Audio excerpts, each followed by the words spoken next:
I want you to have a chance to explain why you are not in step with the entire city of Detroit. All right, you're overselling it a little bit how upset I am. I'm not like devastated. It's not as bad as the Lions trading up and making a pick that I just thought was absolutely horrible value.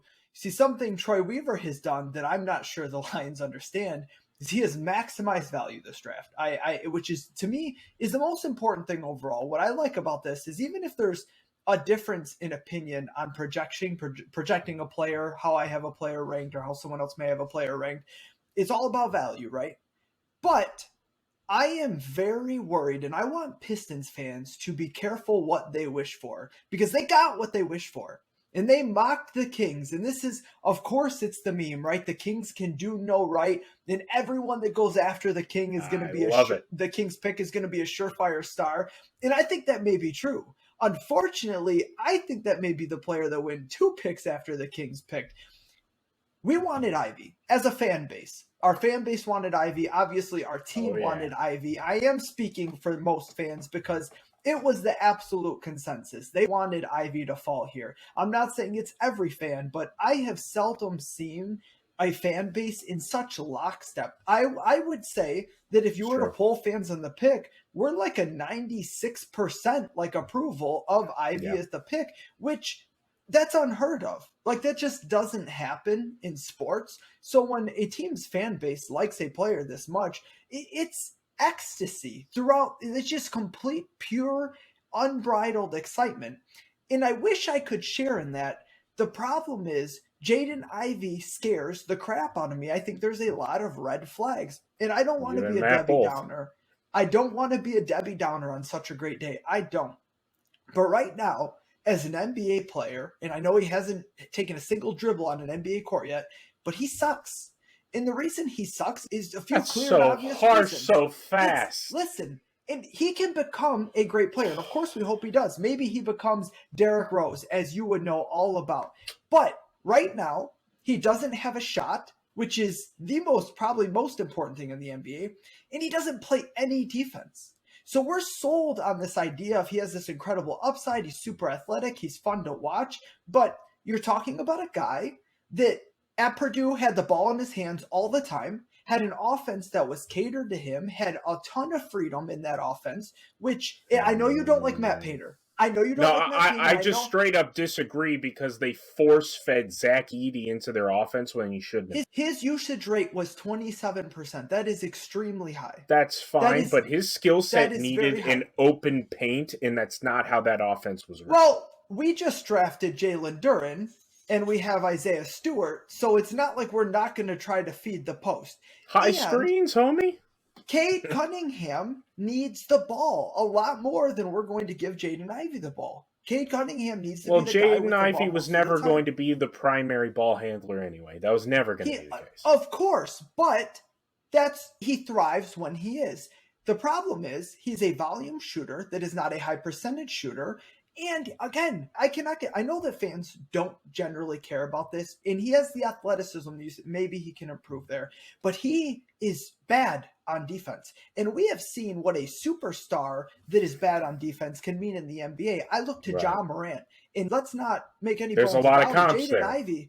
Jaden Ivey is not Ja Morant. He has so far to go offensively to become Ja Morant, and he doesn't sling the rock around like Ja Morant can. But even as sweet as Ja is on offense, he has not been able to get that team to the next level in large part because his defense is so bad.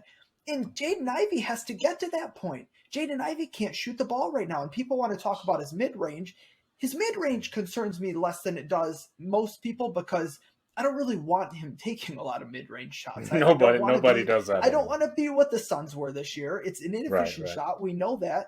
And unless the NBA changes where they move the line back 3 feet, which I don't think they're going to, it's not that important. But as a shooter in general, he's not very good. Can he improve? Of course he can.